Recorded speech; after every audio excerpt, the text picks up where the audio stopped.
Quando você tem filhos com o ex, muitas vezes, isso pode soar para você como uma barreira, como uma dificuldade. O que acontece? Quando você passa por um fim de um relacionamento, é natural você sentir a ferida do abandono. É natural, muitas vezes, vir essa ferida emocional à tona.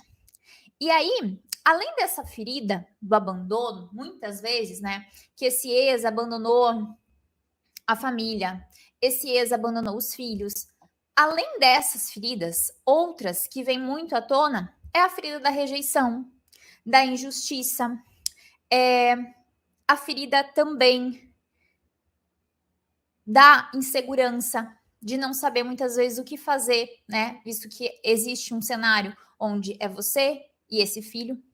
E aí, a gente precisa entender no nível mais profundo que essas feridas, quando tem crianças envolvidas, quando tem filhos envolvidos, essas feridas, elas ganham muito mais força, elas ganham muito mais ênfase.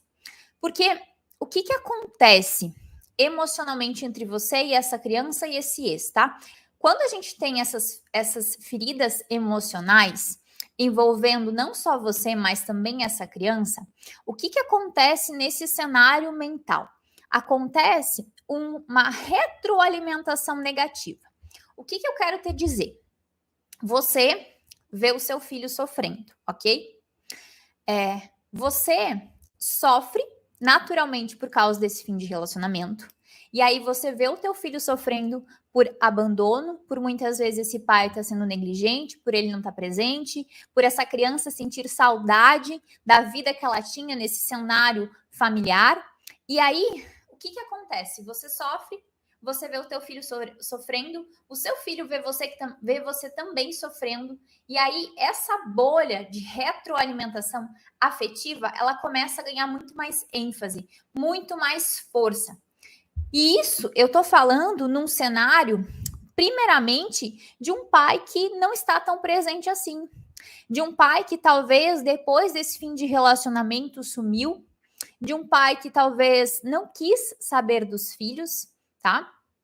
E aí, aprofundando um pouquinho mais sobre isso, ontem foi muito interessante. Uma das leoas colocou assim: Andressa, já fazem 6 meses que eu estou separada e o meu ex não quis mais saber da nossa filha. E aí, o que acontece? Essa criança, ela sofre, tá?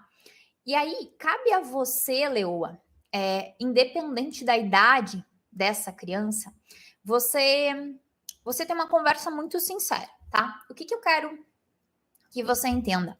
Por mais que isso te corte o coração, você precisa ter um equilíbrio emocional muito grande para desenhar isso na cabeça dessa criança de uma forma saudável.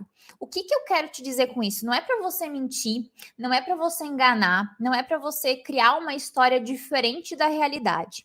A gente precisa fazer um processo de transmitir para essa criança, tá? Para esse adolescente, para esse filho, que está em sofrimento, uma percepção saudável disso, tá? A verdade. Só que o que muitas vezes acontece? Nem sempre você, mulher, que está passando por um fim de um relacionamento, que tem filhos com o teu ex, está com o emocional estabilizado para conversar com essa criança. Às vezes você, mãe, você que está nessa postura de ex, muitas vezes carrega no teu emocional raiva, mágoa, rejeição, pensamentos ruins. E aí, como é que você vai tranquilizar essa criança? Como é que você vai trazer um sentimento, de certa forma, ok, saudável, um sentimento neutro para acalmar o coração dessa criança, se você está com o teu emocional totalmente desestabilizado?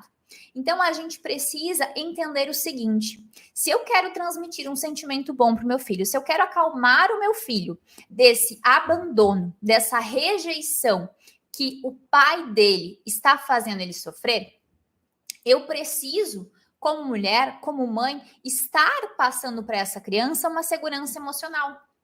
Só que, como eu vou passar isso se internamente eu estou destruída? E aí acontece o que eu falei antes, a retroalimentação desse sentimento ruim. Ou seja, você sofre, você está em sofrimento. Essa criança sofre. A carga emocional que você traz para ela é mais de sofrimento ainda. E aí você sofre por ver ela sofrer, ela vê que você está sofrendo e aí vocês ficam nessa bolha. Então você, mãe, mulher, com o teu conhecimento, com o teu amadurecimento, precisa fazer uma parte de responsabilidade que é única e exclusivamente tua. Ai, Andressa, mas não sou eu que estou abandonando. Não sou eu que estou fazendo isso. Quem está tendo esse comportamento ruim é o meu ex. É o meu ex que abandonou. É o meu ex que não liga para esse filho. É o meu ex que não vem e cumpre com os horários de visita. É o meu ex que fala que muitas vezes vem buscar essa criança para ir passear e essa criança fica esperando ansiosamente para ver o pai. E aí eu sofro porque é uma criança muitas vezes inocente, que não tem culpa desse fim de relacionamento, e aí eu não consigo atenuar isso. Mas a gente precisa voltar um pouquinho para trás nesse processo e pensar o que eu posso fazer no que cabe a mim, tá? No que cabe a mim, para tentar amenizar isso.